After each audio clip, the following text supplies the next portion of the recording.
Yes. Dr. Mindy in the house. All right.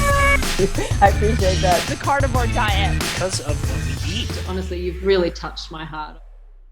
Insects have been in our diets longer than just about anything else. We were, and many people believe that, including me, that before we started creating tools, insects were the most nutritious thing in our diet, and without them, we wouldn't have been doing much of what we're doing. The nutrients in the insects are incredibly bioavailable, so the nutrients are there, and our body has access to them without doing very much work at all.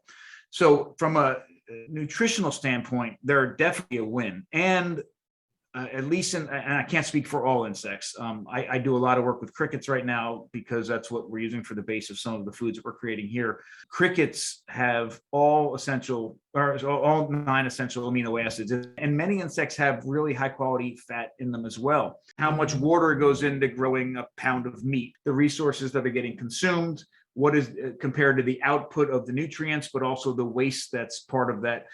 Insects blow those numbers off the charts. I mean, they are incredibly sustainable. They're incredibly easy to grow. Anything that comes out of them is usable in a number of different ways. So the hard part is most of us were brought up to fear insects or to hate insects or to kill them and throw them away or just get them away from us at best.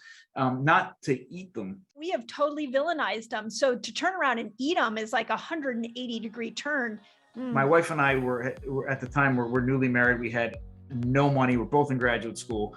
And I said, I'm going to buy some insects. And she's like, man, what do you mean buying insects? You're going to use our money to buy insects? And I said, yeah, the only place I can get them is from Thailand. So the shipping is out of control. And she's like, no,